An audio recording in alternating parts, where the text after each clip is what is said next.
आपण बघत आहात AKP न्यूज मराठी, आपला आवाज आपली ताकद।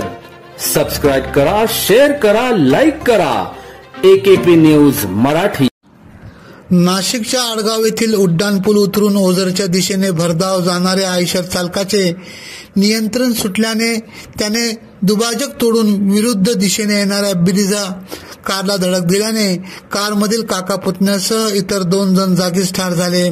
चौघेही जण लेखानगर येथील रहिवासी असून त्यांचा भाजीपाल्याचा व्यवसाय आहे। देवळा येथे भाजीपाल्याची आगाऊ नोंदणी करून काही भाजीपाला सोबत घेऊन नाशिककडे ते येत असताना शुक्रवारी दिनांक 13 जुलै रोजी रात्री 11:15 वाजेच्या सुमारास हा अपघात झाला।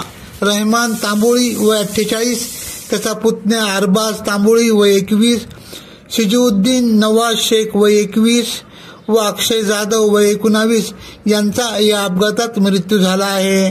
आयशर चालक बापू आहिरे तसे क्लीनर सचिन मस्के हे गंभीर जखमी झाले असून त्यांच्यावर रुग्णालयात उपचार सुरू आहेत। भाजीपाल्याचा व्यवसाय असल्याने लेखानगर येथील 4 जण शुक्रवारी दुपारी देवळा येथे गेले होते, परंतु परतीच्या मार्गावर असताना घरापासून अगदी काही किलोमीटर अंतरावर मृत्यूने त्यांना गाठले। अपघात एवढा भीषण होता की ब्रिझा कारचा यात चक्काचूर झाला। AKP न्यूज साठी ब्युरो चीफ अनवर खान पठाण, नाशिक।